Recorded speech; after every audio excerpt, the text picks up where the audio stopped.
This is week 1, lecture 2 on basics in scheduling. Last lecture we have seen primarily the inputs or the introduction to project management, and then we started little on inputs to scheduling. Okay, with that WBS we started. We will continue and we will see more details in today's class.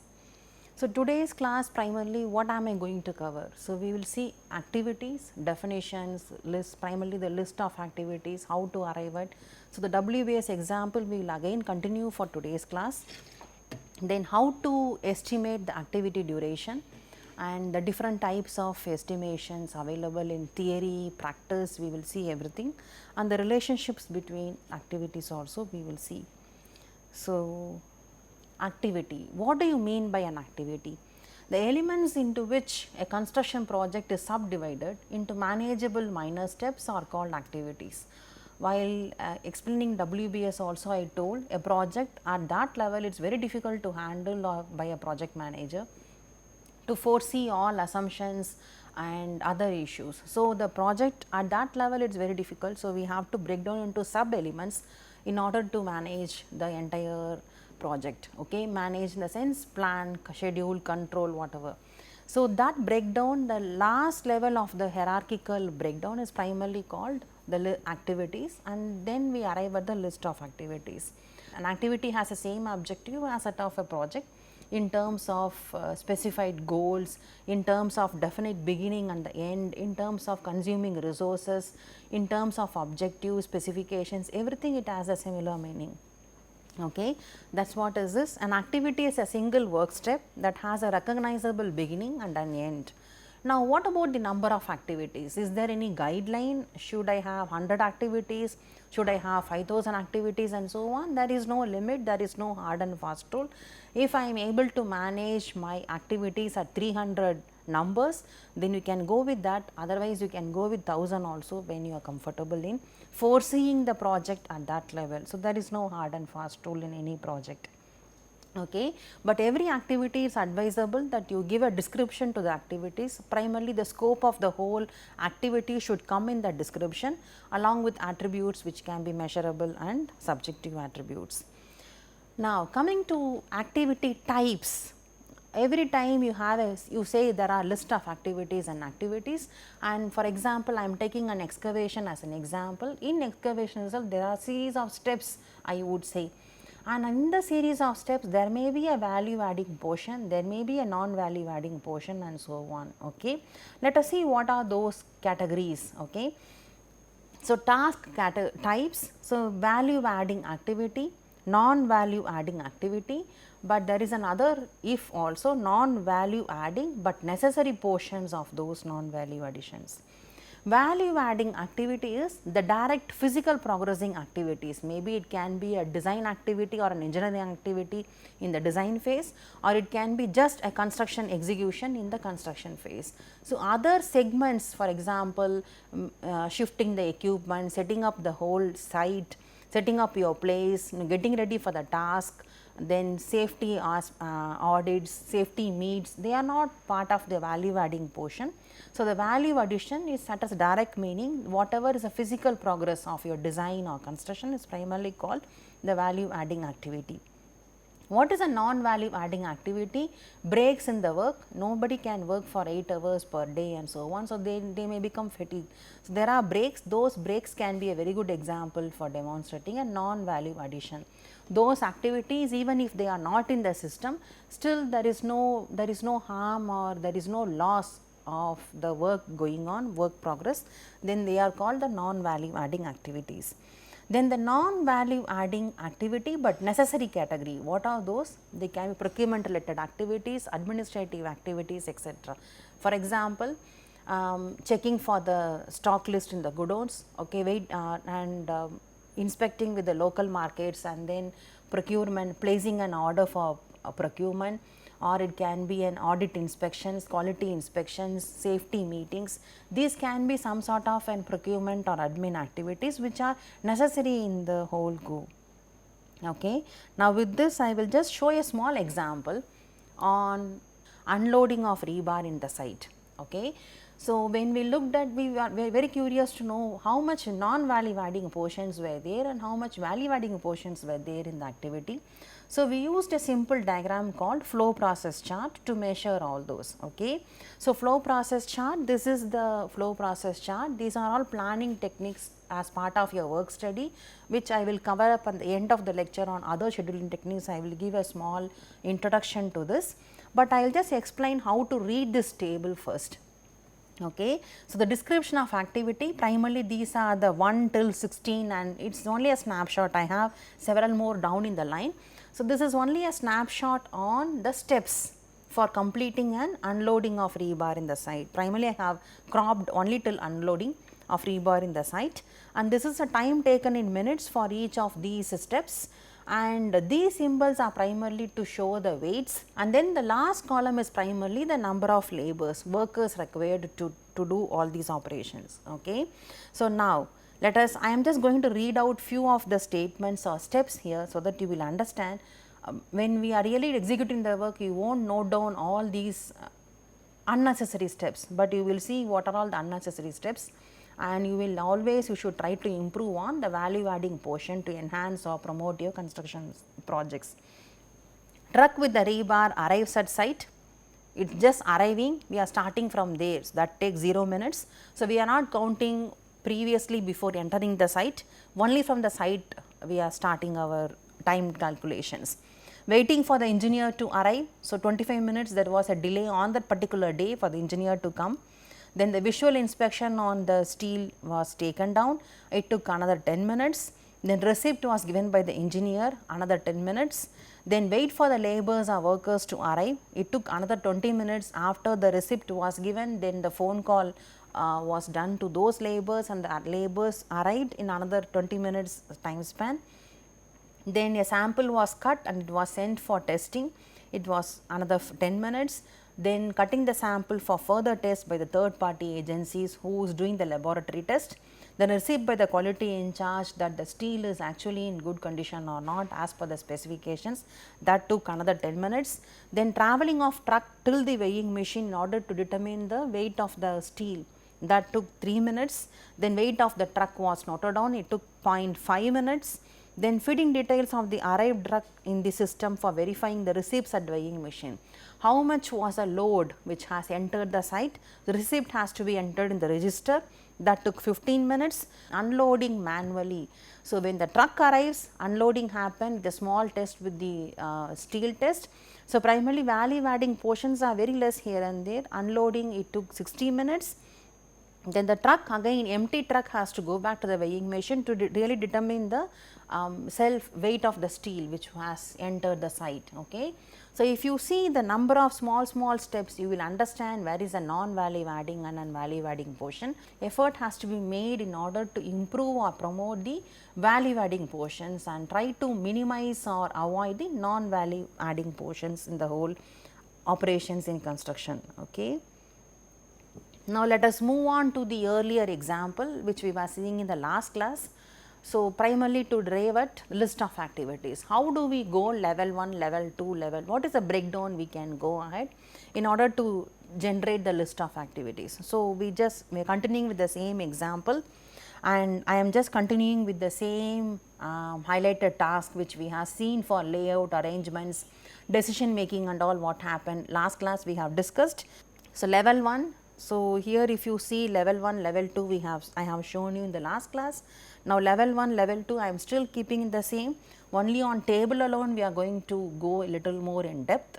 Okay. Dimensions of the table, so arriving at that is one activity, finishing the tabletop and what is the make for the tabletop vertical panels, that is another activity, keyboard tray, drawer unit, footrest. So, these are all the different I would say parts or segments of the table, and wherein if you are if you are planning to customize the table inside, then you may have to procure material, ask for carpenter to make it. So, separate specifications also follows along with each of these activities. Wooden table dimensions is 3 foot 7 inch, length, breadth was 2 foot and 2 foot and the height was 2 foot and 6 inch. Okay. The finishing on the top and vertical panels was 25 mm thick plain moisture resistant block board, and the keyboard tray was planned as 0.9 mm thick, and the width dimensions and all are given with a single extension stroke. Only one extension was possible in the keyboard tray. The drawer unit, one drawer cum pedestal, cabinet pedestal of 18-inch width was planned for full depth of the height, for full height of the table was planned, and it is to be made of laminated MR blockboard of 20 mm that was planned for.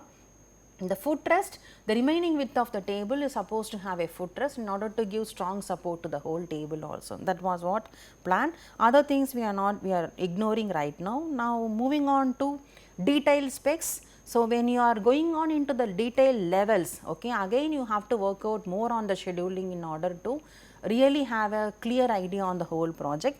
Detailed specs I am not going to read out, but you can understand this is how the everybody starts looking at the projects. Okay.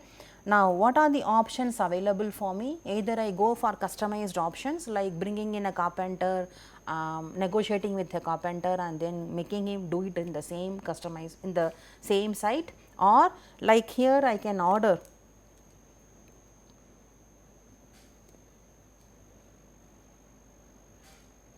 okay, or here like this I can order from a website and then make them deliver to my place. Okay. So, these two are the customized options, and these from a photograph I have taken here, and these two were the options. Only thing is the specs may not match exactly with these two options, but the specs may exactly match with these two options because it was taken from the students who are going to be the users, and from there specs were derived, and this will be exactly implemented in the site. Okay. Now, what is the duration? Based on the availability of 12 numbers table, on decision on whether to choose this or this, you will get the table accordingly. The duration of the table is depends on what? The decision that you are going to make, whether I want to use this may take 2 weeks at least to manufacture all these tables, or should I go with this? The availability is there, within 3-4 days you will get the table in site, otherwise it may take 1 month or so if you are planning to order, then get it from the stock and then you are going to have it. Okay. So, accordingly the schedule durations now vary, okay, which is what I have written. What about the duration? Duration is now, it is not known, we have to really explore what can be the duration based on decision making. So, now what I am trying to say is, each time it is not that automatically something is happening, there is a system on decision making when you go down every level, and duration is coming out as a result of that based on the comforts, conveniences, constraints which are coming into the projects along with the requirements of the whole project. Okay. Now, what is activity duration? Now, we are stopping at still duration. So, what is it that I want? I really wanted to know what is the duration of my individual activities to really want to know what is the duration of my whole project. Okay. So, what is activity duration? The time required for each activity for its completion is primarily called activity duration. So, all time consuming activities are generally assigned a duration.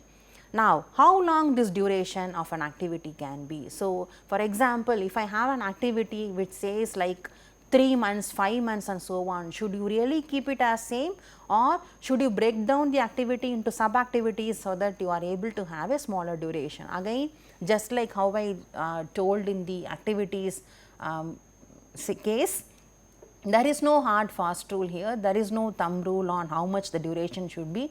If you are able to manage at whatever level you want, you can still go ahead, but generally it is advisable to keep it in work days or working months rather than in working hours. That is the only suggestion you will see in many textbooks.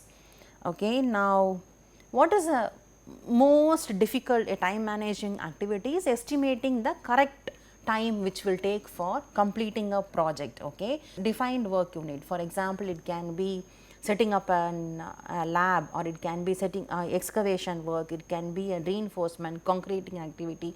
If you do a low estimate, what happens is schedule may look, we may be finishing earlier, you may be committing saying that I will be finishing my entire project in 1 year, but as such on site it may take beyond. If you are doing really a high estimate, you may show that it may be taking so much days like months and days, but actually you could have wrapped it up and finished it up fast, and you may end up in paying more overhead costs, lethargic, slow progress of work. So, there are many problems which will happen. So, the difficult challenge is how you are estimating a activity duration, so which is really challenging. So, what assumptions people use when they are deriving a duration of an activity? Activities will be performed normally. Okay. Suppose when you want to measure the distance from your hostels to your classrooms, okay, you should not walk in a very fast speed or you should not walk very slow. So, both are not considered good when you are measuring the calculations. You should be walking in a normal pace and then measuring up what is the time it will take to travel from your hostel to the classrooms. So, which implies any activity should be performed in a normal speed, in a normal environment and normal situations by a normal worker also, and evaluate each task for preparatory items of work. So, how much is a preparatory item or time it requires, and how much is the real value adding portion in the whole activity. Okay. And use uniform productivity rates. This I will explain you after 1 or 2 slides. And as I told you this earlier, you always use work days and not hours for measurement.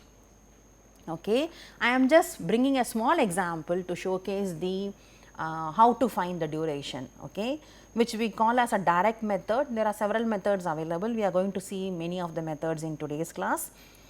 Direct method using total quantity, crew size and daily production rate. In this example, I have said there is a crew and the productivity alone I have told you. I have not told what is a crew composition in this particular example.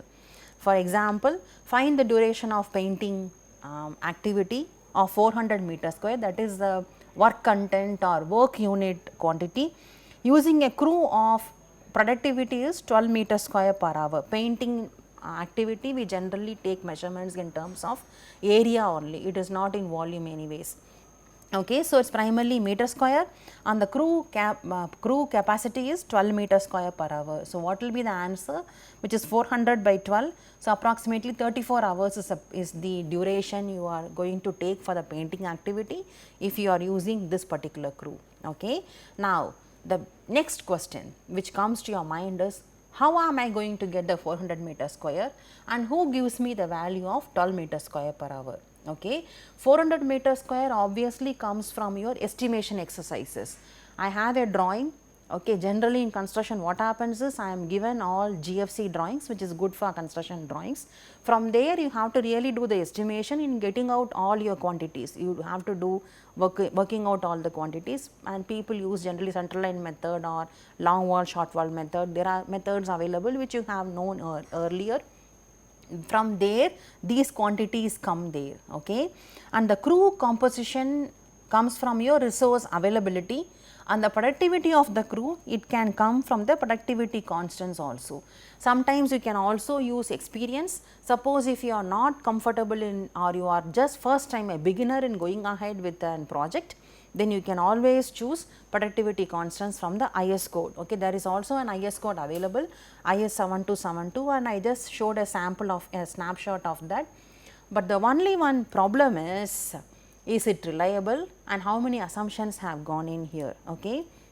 Now, is it reliable? This data has been taken in 74, okay, and there are plans to revise this IS code. That is another issue. Now, how far can I just use the data for working out a project in 2019, okay? It is very difficult and you do not know how many assumptions have gone in for making all these works. For example, say X on level, on same ground level and on maybe on 12th floor or 15th floor, same work. Can you measure the same duration? Can you think the duration of these two activities will be the same? Activity is the same, but the place at which you are going to work is obviously varying. So, do you think you will get the same duration for both the activities? Obviously no, which is what I said, under what situations, what circumstances, what is the hazardous nature of the whole activity.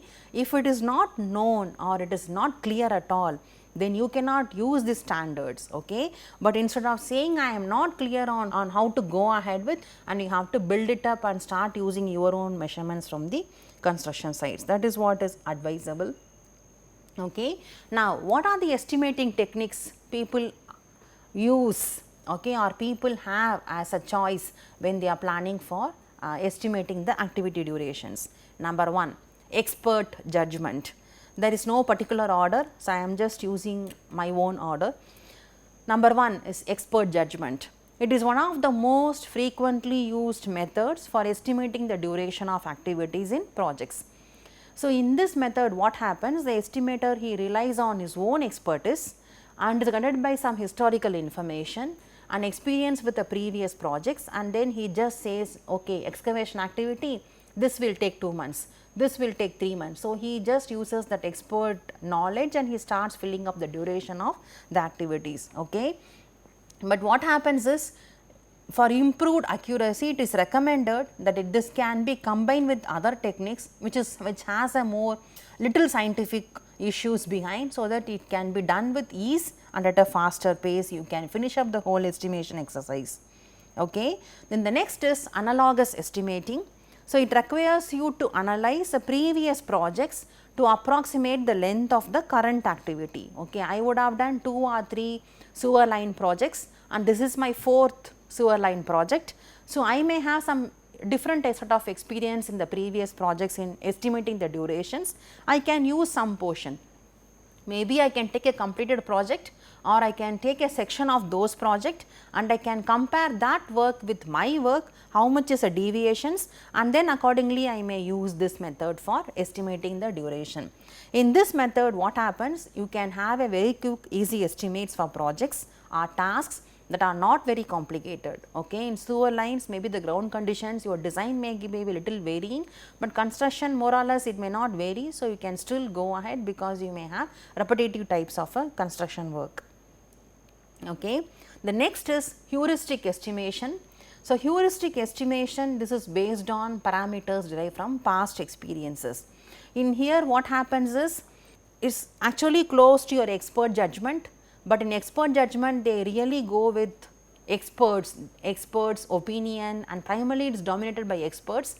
And in this heuristic estimation, people use a mathematical type of expression in order to arrive at a formula, and they use that expression, and that expression can be also handled by non-experts in this type of a heuristic estimate when the expression is made available. That is the underlying statement here.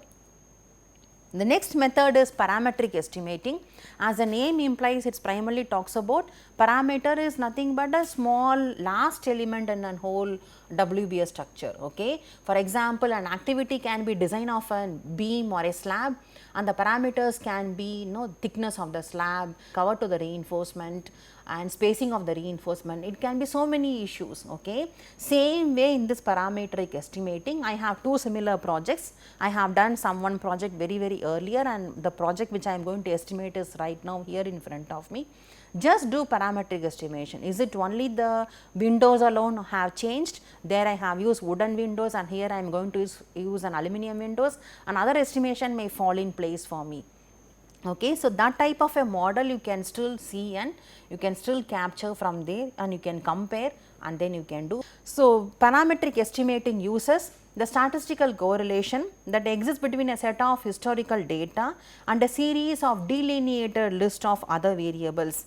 Parameters based on size, footage or other scope related values can be used to produce time and cost estimates for the related work. The process of creating a formal parametric model is to collect data from thousands of past projects and from this produce a regression type of a model.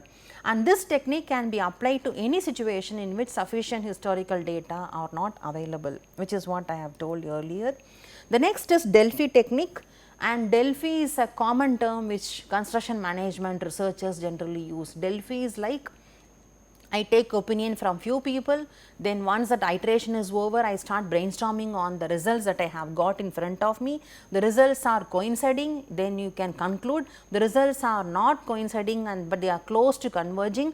Again you have to do one round of getting expert opinions, then the results asking that person X had given an Y value, can you please change, or what do you think about it. So, getting concurrences on others values, and then you start getting at a convergence. Okay. And the problem here is you may also land up in several iterations in order to arrive at a converged value. Sometimes the first round itself you got totally diverged value. Some people has told 2 days and somebody has told 2 months, then it's like too diverged, and then arriving at a consensus may never happen at all. That is a real drawback in Delphi technique. Okay. Inquire from several independent experts to estimate the duration of an activity in a project and then evaluate the results to provide an objective estimate. This method is based on the assumption that the independent experts are unknown to each other and thus their individual biases will cancel out, resulting in an accurate estimate. I am not worried about what my other expert has told. So, I am worried about what all I think are the assumptions, constraints and etc., and I am giving my value at all. And once the first iteration is complete, the panel meets to discuss the results. Then estimators review their estimations in the delta column, and this process will continue until a consensus is reached. Okay. Normally, Delphi technique is used for more highly complex situations for which there is little historical background. However, the concept works in situations where a non-biased estimate is needed. Because this technique seeks estimates from multiple participants, it tends to remove the bias and politics that may happen rather than going with only one expert judgment. I am just assigning a person for giving his data, and so he will give only his value, which may be more close to the actual or which may be too deviating from the actual. This can eliminate all those errors because I am taking opinion from several parties. One of the drawback is, as I told you, is the amount of time it can take for the panel of experts to reach a consensus.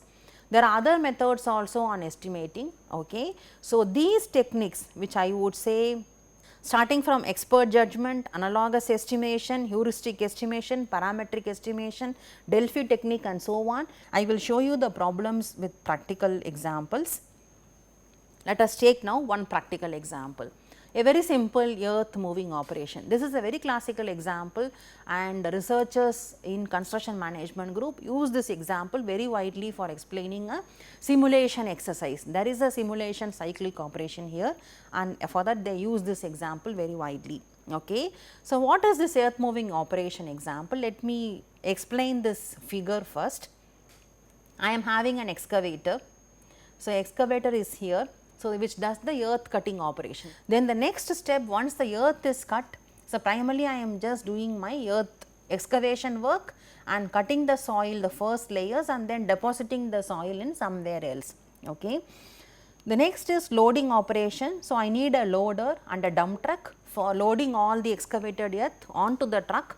So, it does only the loading operation. So, after one truck is fully loaded up, the next truck comes and the loader keeps on loading up onto the next truck.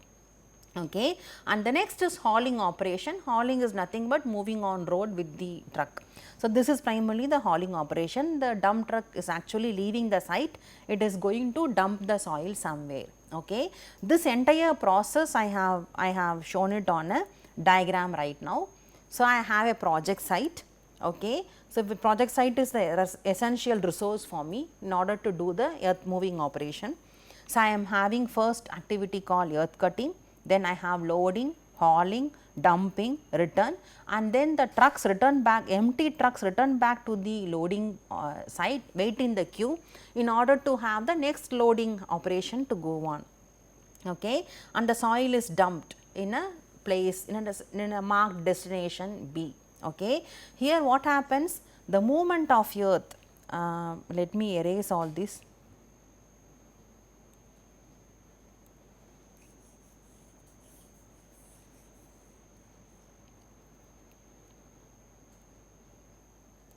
Okay. What happens to the movement of the earth? The earth movement is starting from here, it is moving on cutting, loading, hauling and then dumping. So, this is actually the earth movement which is stopping till here. Okay. Excavator, there is no movement here, but what happens to the loader? The loader's movement is only till here. Okay. So, restricted only till here, only till the hauling operation, and the truck, it actually moves in a cycle. So, this actually shows the truck cycle also. Okay. Loading operation, hauling with the movement of the truck with the soil or the earth, and then it dumps, then the empty truck comes, only the empty truck with no earth, it just comes back and then stays here. So, there are now so many activities which you have to match now, okay, and 3 equipments are there in this exercise. Now, let us start the example now.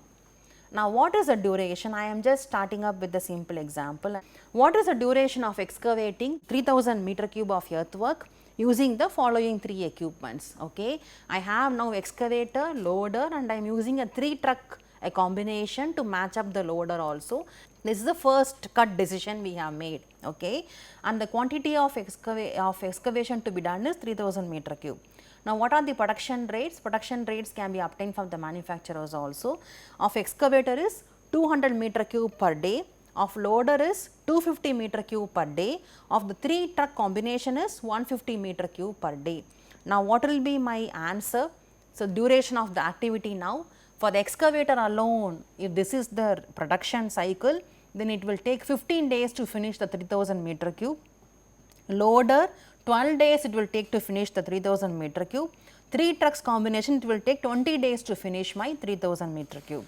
And hence, what about the actual duration of this whole activity? So, it needs 20 days because the truck cycle also has to be matched up.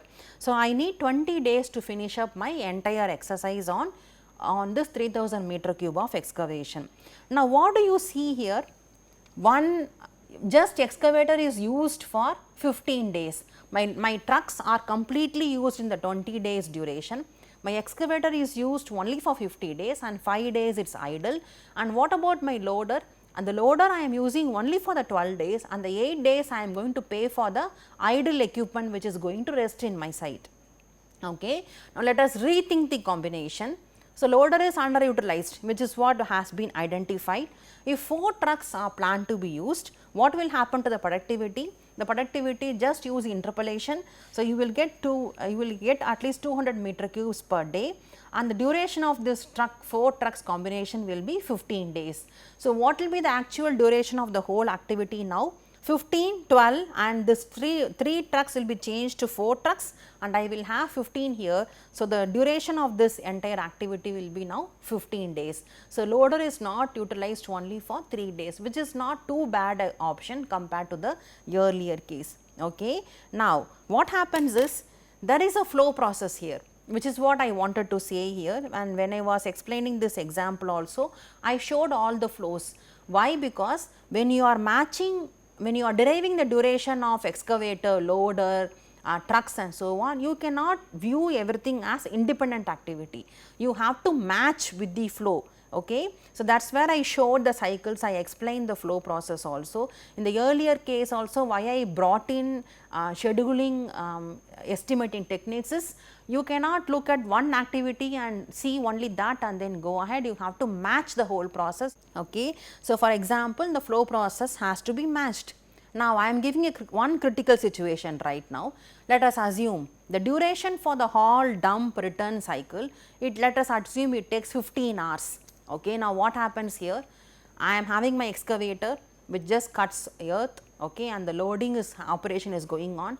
So, 12 days it takes to finish up the process, okay, and how many trucks I am going to use? 4 trucks. So, when the first truck is gone, second truck comes and it goes on. Then what happens? By the time the 4th truck is supposed to be over, the first truck which has gone on for dumping the soil has to come back and wait in the queue. Okay. Suppose if the duration for the haul, dump, return, it's just you are not very clear on what is the duration it takes. In peak hours it may take 25 hours, in no peak hours it may take 15 hours. Some situations like this arise. What will happen now? You may have to make the loader wait and the excavator also to wait, and you may have to pay for other equipments. Okay. So, under those situations you may have to think of increasing the loader and the truck combination, or you may also have to think of an option wherein the loading can also do the hauling exercise. Okay. So, there are several options available. Accordingly, resource has to be changed, modified, or then you have to match up with the flow process. So, which is what I would like to tell here right now. Now, in the same way, is the flow process, matching up the flow process, is it the only one way it works in all projects? No, not necessarily. The previous example it works, and what happens in this case? This was setting up a laboratory example which I explained in the recently. In the same example, do you think the flow process will be matched up when you are putting in more crews and more workers? It will not work out in every time.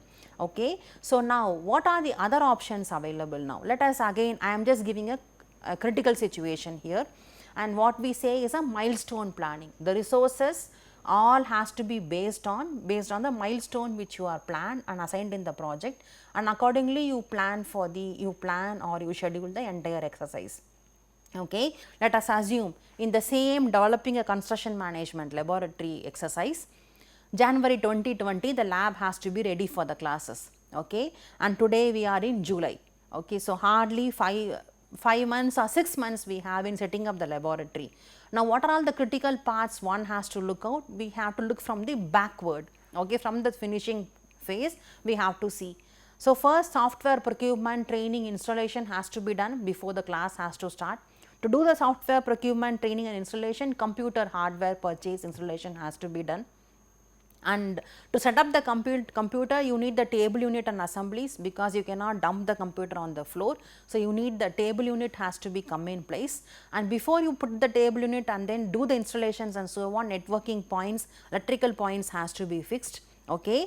So, now let us look at all the tasks. So, every task will have a list of subtasks. For example, electrical work, I may have to do light points, wiring for the light points, I may have to do power points, I may have to look at AC points, again earth work, wiring for earth, everything you have to do. Distribution box I have to set up, ceiling lights I have to fix, ceiling fans I have to fix, otherwise you can't put the computer and then do the installation also.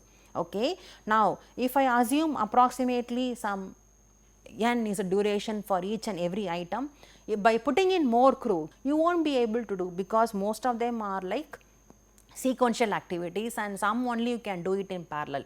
Electrical work can go parallel when you are doing the table unit assembly, because table will not require any electrical fixtures. Okay. So, some works can go parallel and some works can go sequential, but the duration of these activities are like fixed and you cannot alter, and there are series of steps in each and every item like this. Okay. So, in this, how do you do the scheduling and how do you go with the whole exercises? We may have to fix the milestones and accordingly work backwards on your schedules and then go ahead with the schedules. That is how it has to be done. Okay. Now, we will see more on now relationships in the flow process or in milestone planning, whatever it is. Now, you learned little on durations. So, we will see now what is the relationship that governs, because your durations alone is not essential in order to fix your schedule of the whole project. Now, relationships, what are the different relationships available? So, there are sequential, parallel is a common relationship which we use in construction phase alone. Okay. There are other types of relationships are also there that we will see later, and in resource relationships are also there, which also we will see little later. Okay. Generally, when you say dependency relationship, it is by default it is called logic relationship. So, what do you mean by logic? It is an order in which the activities are to be accomplished. Okay. It is an order in which A has to be done first, after A B has to be done, or A and B can be done in parallel. So, it determines the order in which the activities has to be executed. And what is it exactly defined as? A logical relationship which exists between two activities, when the start, it can be also finish of one activity, depends physically on the finish or start of another activity. Okay. Why I am underlining here physical is, this applies only when you are using a logical relationship. Okay. For other relationships, this physical will not play a role, the other resources will play a role for resource relationship, information will play a role for information driven relationships and so on. Okay. Now, there are different terminology which I would like to. Number 1, links. Links is the word which we use when we are not following the conventional finish start. For example, in the previous place I said finish of one activity is connected with the start of another activity. There is a finish, there is a start. Okay. But in links, what happens is I can actually start another activity after some space of the activity has been progressed. So, it can start somewhere in the middle, it can also finish somewhere in the middle. Okay. They are primarily called as a links. Okay. Then the next, loops or cycles. when two or more activities are actually conducted in a circular manner, then they are called as loops or cycles, which we will see more elaborate as we move on into the week 4. The next is redundancies. Redundancies are unnecessary relationships in a project. Okay, I will show you with an example also on this. And the logical relationships should not be confused with constraints. Okay, we will explain now what is a constraint. Constraint is when an activity is subject to constraint, such as approval of an owner or a government agency, etc. Okay. The constraints, when you work on softwares like MS Project or Primavera, you will come across some sort of a constraints, which we classify as flexible constraints, moderate constraints and an inflexible constraints. Okay. What is a flexible constraint? It is very flexible, as soon as possible.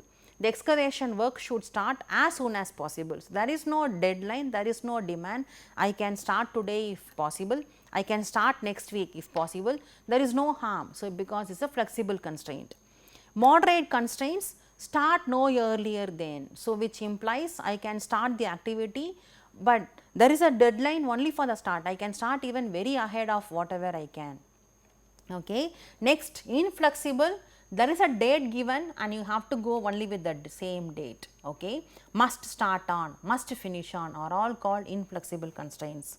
Okay. Now, moving on into glossary in CPM, which I will start with a small example. This is a small example which I thought with that I will explain. Okay.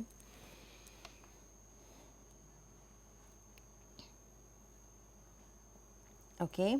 Now, this is a simple example and I have written A, B, C, E, D, F. How to draw this network, how to represent this, we will see in the next class. But this is a simple network diagram. Okay. We are actually moving into network schedules on critical path method. And before going into the network schedules on critical path method, some terminologies in critical path method, then we will go with the proper introduction on that. So, there are two terms in any network schedules. One is called activity, and you know what is an activity. Any activity is something which has a definite start, definite end. So, there is a time duration for this and there is a duration for all these activities, then it is called as an activity. An event is just a single step in the whole exercise. It can be start of the activity or it can be end of the activity, that is primarily called as an event. And the milestones are nothing but significant events. So, event will not consume any resource and event will not take any duration. The same case with milestones also, they will not consume any resource or they will not take any duration as such. Okay. Then next, predecessor activity and immediately predecessor activity. I am having an activity called G. I am just taking this example as G. Okay. So, for G, F, C, D all are predecessor activities, but F is an immediately predecessor activity. The activity which just precedes the current activity we call as IPA and all others are primarily called the PAs. Now, same case successor activities, I am just choosing an activity called D. Okay, F, G both are successor activities to D, but F is the immediately succeeding activity to D. Okay. Next, redundancies, for which I have to erase the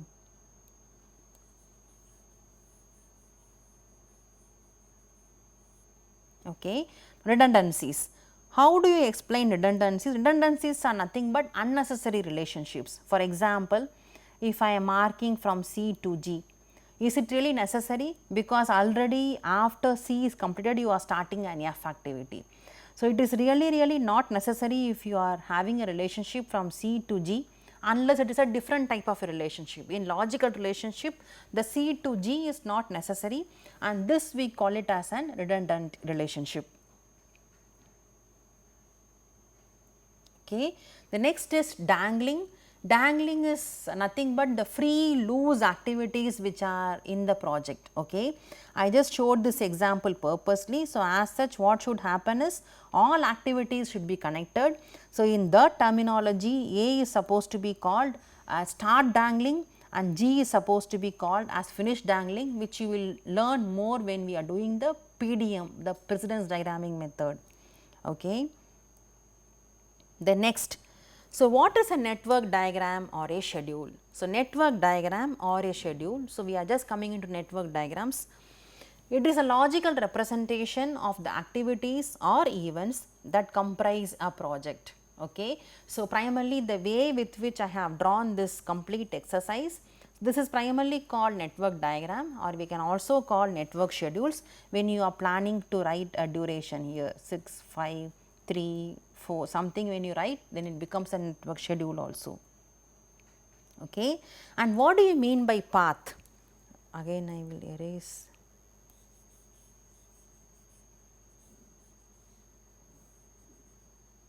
Path is nothing but the connection between all activities. For example, here how many paths I have? I have A B is one path, C is one path, C F G is one path, then D F G is another path. Okay. So, these are all called the paths. Okay. Suppose A B takes 10 days to finish, C E takes 12 days to finish, this takes 15 and this takes 14. Then the CFG is called as a critical path because it takes a longer time to finish. That is called the critical path. In all network diagrams, you may draw the diagram, and then when you are assigning the duration to all these activities and then doing analysis, primarily the forward pass and backward pass, then you primarily land up in arriving at or finding out which is a critical path. So, that becomes the longest path in the whole project. Okay. Then crossover symbols, suppose I am crossing over two relationships like this, then there are symbols available for the crossing over. One is pipeline types and the other one is broken arrow, which implies just like this. Okay. So, these are the two. So, these are the two forms of crossover symbols we have for crossing over. You can still cross over two arrow marks, otherwise if you want to use symbols, the two symbols that are available are pipeline types and the broken arrow types. Okay.